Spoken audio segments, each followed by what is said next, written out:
दोस्तों, जैसा कि आप सभी जानते ही हैं कि महाभारत हिंदू धर्म के सबसे पवित्र धर्म ग्रंथों में से एक है, जिसमें महाभारत युद्ध से लेकर उसके सभी पात्रों का चरित्र चित्रण भी विस्तार से किया गया है। महाभारत के इन्हीं पात्रों में से एक पात्र भीष्म पितामह भी थे, जिन्हें वैसे तो धर्मपरायण माना जाता है, लेकिन फिर भी उन्होंने इस महायुद्ध में अधर्म के पक्ष का साथ दिया। उन्होंने ऐसा क्यों किया था, ये भीष्म पितामह ने स्वयं भी बताया था, परंतु हम आज जानेंगे भीष्म पितामह के जीवन से जुड़ा वो सबसे गूढ़ रहस्य, जिसे जानने और समझने के लिए हर महाभारत पढ़ने वाले की जिज्ञासा सबसे ज्यादा रहती है। और दोस्तों, वो रहस्य है कि आखिर धर्म पर चलने वाले इस महायोद्धा को वानों की शैया पर ऐसी दुखद मृत्यु क्यों मिली, क्यों करना पड़ा भीष्म पितामह को 58 दिनों तक वानों की शैया पर अपनी मृत्यु का इंतजार। आदि कई सवालों के जवाब आपको आज की इस वीडियो में मिलेंगे। नमस्कार, स्वागत है आपका एक बार फिर संपूर्ण ज्ञान की राह, धार्मिक राह में। दोस्तों, महाभारत में वर्णित कथा के अनुसार युद्ध के 10वें दिन ही भीष्म पितामह अर्जुन के हाथों वानों की शैया पर पहुंच गए थे। युद्ध कई दिनों तक और चलता रहा, लेकिन भीष्म घायल अवस्था में उसी तरह वानों पर पड़े रहे।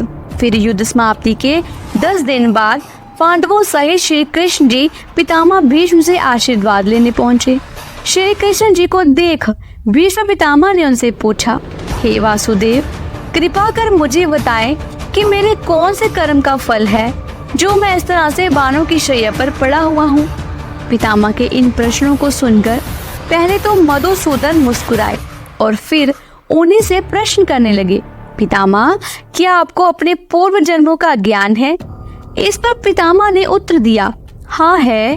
हे कृष्ण, मुझे अपने 100 पूर्व जन्मों का ज्ञान है और मैं यह भी जानता हूँ कि मैंने इन 100 जन्मों में कभी किसी का अहित नहीं किया।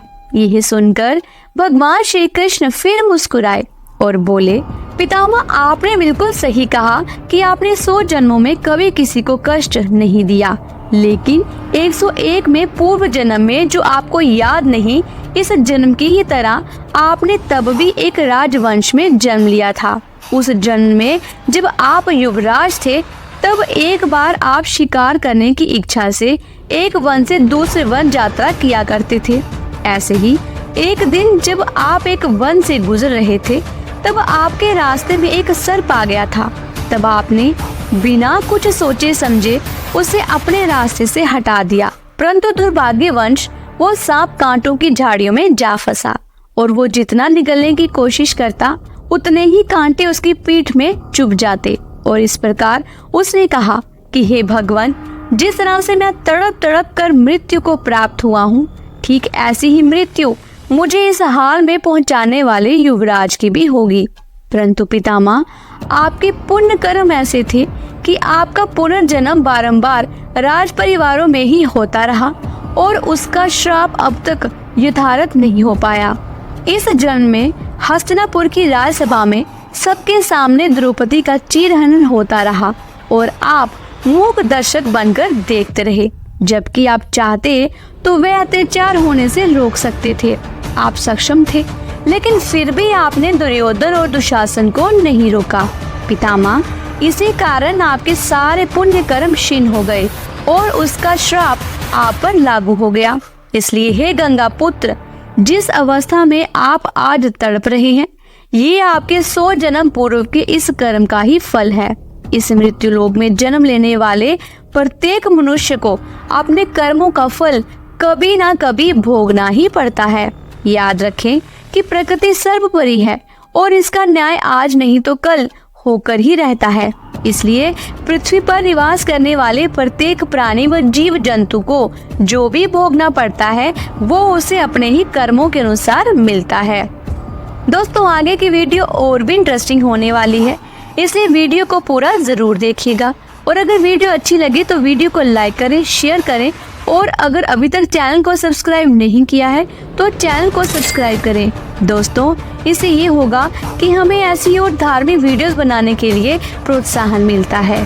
दोस्तों, इसके अलावा महाभारत में एक और कथा का भी वर्णन मिलता है, जिसके अनुसार भीष्म अपने पिछले जन्म में एक वसु थे।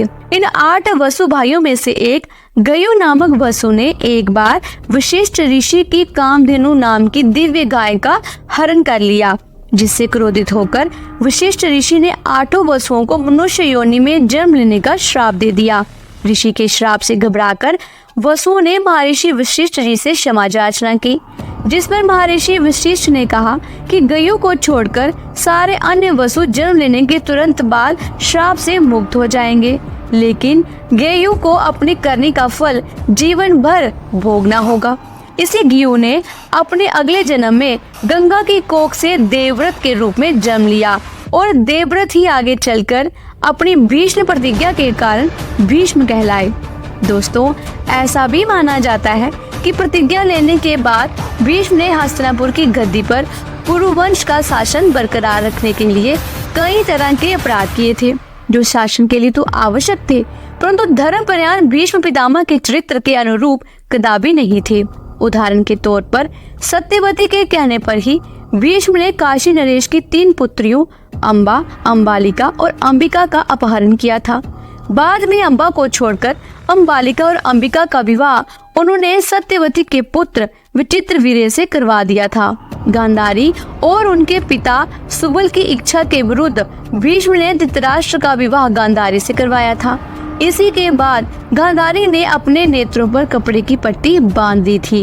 इन्हीं कुछ पापों के कारण भीष्म पितामह के पुण्य कर्म क्षीण हो गए और पूर्व जन्म का पाप पुनः एक बार फिर से फलित हो गया। और दोस्तों, जिस दिन सूर्य देव उत्तरायण हो गए और माघ मास का शुक्ल पक्ष आया, तब भीष्म पितामह ने अपनी इच्छा से देह त्यागी और वे सदा सदा के लिए भगवान में विलीन हो गए। वैसे आपको एक बात बता दूं कि वह अपनी इच्छा से देह त्याग पाए क्योंकि उन्हें अपने पिता श्री शांतनु से इच्छा मृत्यु का वरदान प्राप्त था।